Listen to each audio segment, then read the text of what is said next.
Morning guys. अब हमारा last topic बचा हुआ है फर्स्ट चैप्टर का, effect of oxidation in everyday life. Oxidation reaction का डे टू डे लाइफ में हमारा क्या इफेक्ट पड़ता है उसके बारे में। जनरली मेजर इफेक्ट जो होते हैं आपके, जनरली हम दो कैटेगरी में से डिवाइड करते हैं, एक कोरोजन और दूसरा rancidity.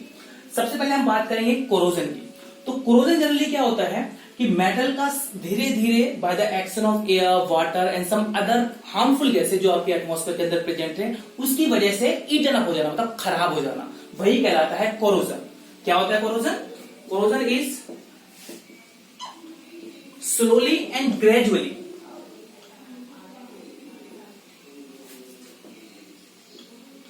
eaten away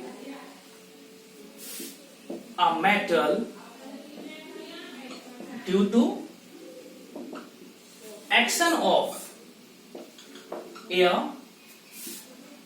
water and other gases present in a atmosphere.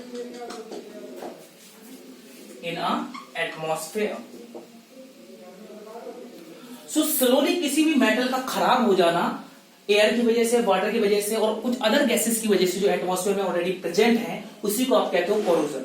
In case of iron, corrosion को हम आयरन के केस में कहते हैं रस्टिंग। क्या कहते हैं हम इसे? Rusting of iron.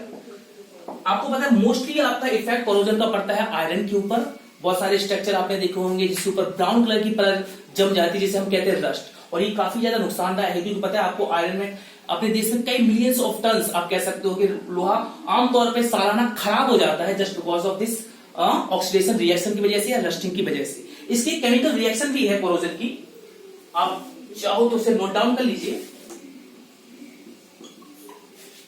Sorry, 4 molecules of Fe plus oxygen, 3 molecule यहां पे ले लिए, वरी कर सकते हैं, ऊपर नीचे हो सकते हैं ऑक्सीजन के मॉलिक्यूल, प्लस मॉइस्चर को हम दिखाते हैं 2x से, क्योंकि हमें नहीं पता कितना मॉइस्चर होगा, इसलिए हमने इसे दिखा दिया 2x H2O से। In presence of air and water, already आपने दिखा दिया, एयर एंड वाटर के प्रेजेंस में ये बन जाएगा आपका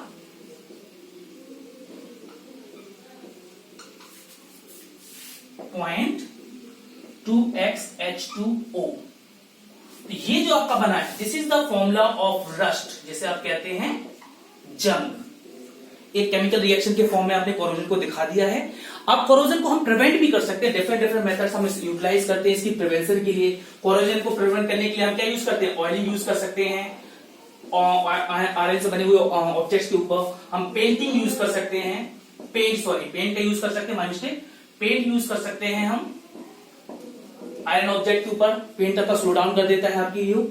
उसके बाद हम कुछ और टेक्निकल प्रोसेस के थ्रू, जैसे गैल्वेनाइजेशन हो गया, जिसमें हम जिंक की परत चढ़ा देते हैं आयरन ऑब्जेक्ट के ऊपर, गैल्वेनाइजेशन हो गया। तो ये कुछ प्रोसेस है जिसके थ्रू हम कोरोजन को अवॉइड कर सकते हैं, रस्टिंग ऑफ आयरन को भी अवॉइड कर सकते हैं या स्लो डाउन कर सकते हैं। लास्ट टॉपिक आपका जो इससे रह गया रिलेटेड, वो है आपकी रेंसिडिटी। रेंसिडिटी सिंपली एक प्रोसेस है, ये भी क्योंकि ऑक्सीडेशन की वजह से ही होता है। इसमें जनरली क्या होता है कि जो आपके फूड पार्टिकल्स होते हैं, जनरली जो ऑयल्स और फैट से बने होते हैं, वो समय के साथ ऑक्सीजन उससे रिएक्ट करती है, ऑक्सीडेशन रिएक्शन हो जाती है और वो खराब हो जाते हैं, गंदी स्मेल देने लग जाते हैं और इवन टेस्ट भी उनका खराब हो जाता है। तो इसी प्रोसेस को आप कहते हो रेंसिडिटी। रेंसिडिटी को अगर हम डिफाइन करें तो क्या बोलेंगे? The process by which food particle made up of, किससे बने होंगे? Food particle made up of oil और फैट गेट स्मेलिंग, उसमें स्मेल आना स्टार्ट हो जाती है, एंड चेंज इन टेस्ट, और चेंज इन टेस्ट मतलब टेस्ट में उसका चेंज हो जाता है। इस प्रोसेस को कहते हैं रेंसिडिटी। मतलब ऑक्सीजन रिएक्ट कर जाती है फूड के अंदर, जो आपके ऑयल और फैट आपके अंदर प्रेजेंट है उसके साथ, और उसकी वजह से क्या हो जाता है? उसका टेस्ट खराब हो जाता है, एज वेल एज उसमें जो उसका स्मेलिंग देने लग स्टार्ट हो जाता है। तो इस प्रोसेस को हम कहते हैं रेंसिडिटी। नेक्स्ट आपका इसमें आता है कि हम रेंसिडिटी को अवॉइड कैसे कर सकते हैं। तो इसके भी तरीके हैं आपके रेंसिडिटी को अवॉइड करने के लिए, या हम इसको प्रिवेंशन ऑफ रेनसिडिटी कैसे होगी? तो प्रिवेंशन ऑफ रेनसिडिटी में हम सबसे पहले क्या करते हैं, एंटीऑक्सीडेंट का इस्तेमाल। एंटीऑक्सीडेंट बाय यूजिंग एंटीऑक्सीडेंट, ये वो केमिकल हैं जो ऑक्सीजन को फूड से रिएक्ट करने से रोकते हैं। एंटीऑक्सीडेंट के एग्जांपल में आते हैं आपका, एक आ गया आपका BHA जिसका फुल फॉर्म होता है ब्यूटाइलेटेड हाइड्रोक्सी एनिसोल, एक ये केमिकल का इस्तेमाल कर सकते हैं। एक और आपका केमिकल आता है जिसे हम कहते हैं BHT, जिसका फुल फॉर्म होता है ब्यूटाइलेटेड हाइड्रोक्सी टोलीन। तो ये कुछ केमिकल्स हैं आपके एंटीऑक्सीडेंट के नाम से हम जानते हैं। ये केमिकल क्या करते हैं, ये ऑक्सीडेशन रिएक्शन को होने ही नहीं देते, ऑक्सीजन को रिएक्ट ही नहीं करने देते। तो प्रिवेंशन ऑफ रेनसिडिटी में पहला आपका तरीका क्या है, बाय यूजिंग एंटीऑक्सीडेंट। सेकेंड, और हम क्या कर सकते हैं इसको प्रिवेंशन को रोकने के लिए,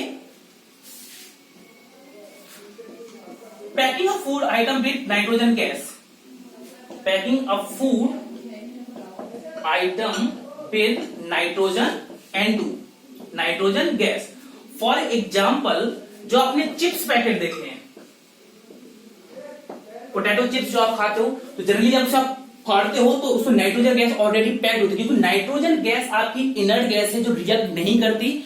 तो चारों तरफ जब फूड पार्टिकल की नाइट्रोजन गैस होगी तो ऑक्सीजन से रिएक्ट होने से रोकेगी उसे। तो चिप्स के जो पैकेट्स होते हैं उसमें नाइट्रोजन गैस ऑलरेडी फिल्ड होती है, ताकि ऑक्सीडेशन या फिर रेनसिडिटी से बचाया जा सके उन चिप्स के पार्टिकल, पोटैटो चिप्स को। सेकेंड तरीका आपका है, थर्ड तरीका है आपका इसमें, packing item in air tight container. Packing item in air tight container, हम इस प्रकार के कंटेनर का यूज कर सकते हैं जिसमें एयर एंटर ही ना कर पाए, क्योंकि जब एयर एंटर ही नहीं करेगी तो ऑक्सीजन एंटर नहीं करेगी, जब ऑक्सीजन एंटर नहीं करेगी तो ऑब्वियसली रेनसिडिटी से आपका खाना बच जाएगा। चौथा तरीका आपका इसमें हो सकता है,